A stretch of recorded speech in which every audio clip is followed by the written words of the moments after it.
Pernah nggak lo ngerasa lo udah melakukan semua yang orang bilang harus dilakukan? Salat nggak tinggal doa tiap malam, kadang sambil mewek. Lo bahkan udah mulai sedekah, walau keuangan sendiri cekak. Setiap hari lo zikir, buka YouTube tentang cara mempercepat rezeki. Lo dengerin kajian lo, afirmasi tiap pagi dan visualisasi. Lo aminkan semua yang dikatakan ustadz, coach, bahkan guru spiritual. Tapi anehnya, rezeki masih aja mampet. Masalah datang beruntun, utang gak kelar-kelar, lelah makin numpuk, dan doa lo makin panjang tapi juga makin kosong. Pernah ngerasa begitu?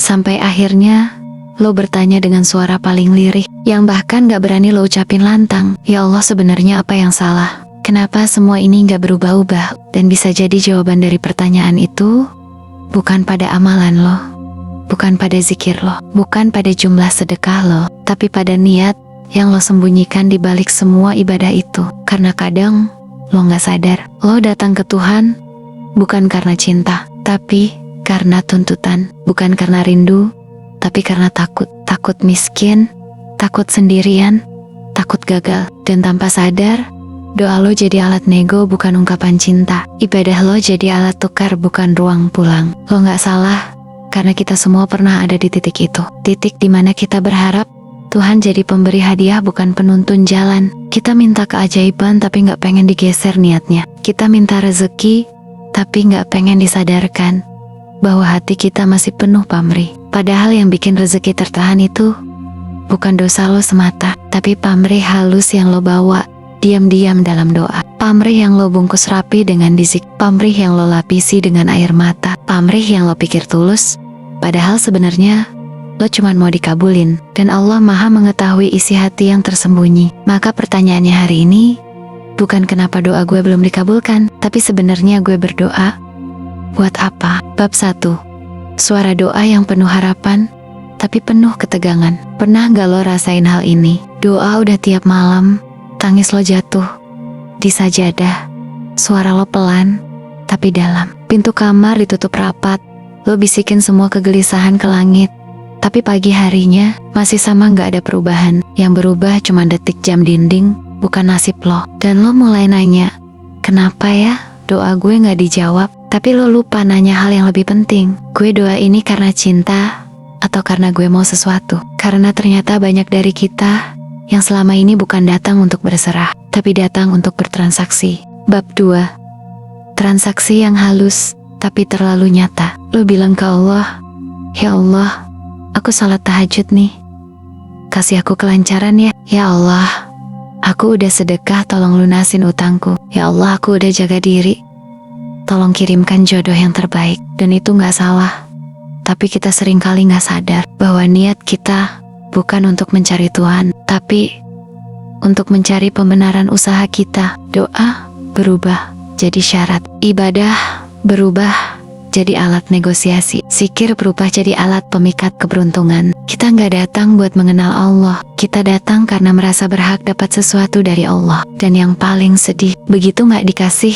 kita kecewa. Kita merasa Tuhan nggak adil, nggak peka, nggak sayang. Padahal yang salah bukan Tuhan, yang perlu dikoreksi adalah niat kita sendiri. Bab 3. Pamrih itu bukan kalimat tapi kondisi jiwa. Coba lo renungin, lo zikir karena lo rindu Allah, atau karena lo takut kehilangan kerjaan? Lo sedekah karena ingin memberi, atau karena ingin menukar dengan bonusan bulan depan? Lo istighfar karena ingin bersih, atau karena lo harap utang lunas minggu ini? Pamrih itu bukan sekadar permintaan. Pamrih itu adalah frekuensi batin yang gak bisa lo bohongin. Dan yang lebih jujur dari mulut adalah getaran hati lo sendiri. Allah Maha tahu bukan cuma isi doa lo, tapi motivasi terdalam dari kenapa lo berdoa. Bab 4.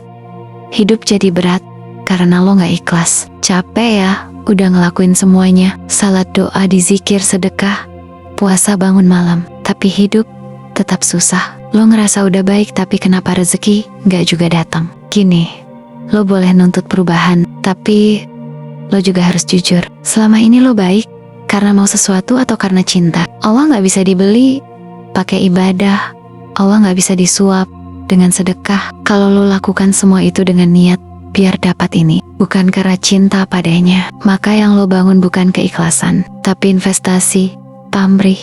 Dan sayangnya, Allah bukan perusahaan investasi. Bab 5. Hadis yang sering diabaikan. Rasulullah Shallallahu Alaihi Wasallam bersabda, sesungguhnya Allah tidak melihat rupa dan hartamu, tapi Dia melihat hati dan amalmu. Hati bukan jumlah, bukan target, bukan goal, tapi niat terdalam. Itu kenapa orang yang tulus, doanya lebih ringan tapi dikabulkan lebih cepat. Karena Tuhan lebih menyukai hamba yang mencintainya daripada hamba yang hanya minta-minta terus setiap malam tapi gak pernah kenal siapa yang diajak bicara. Bab 6.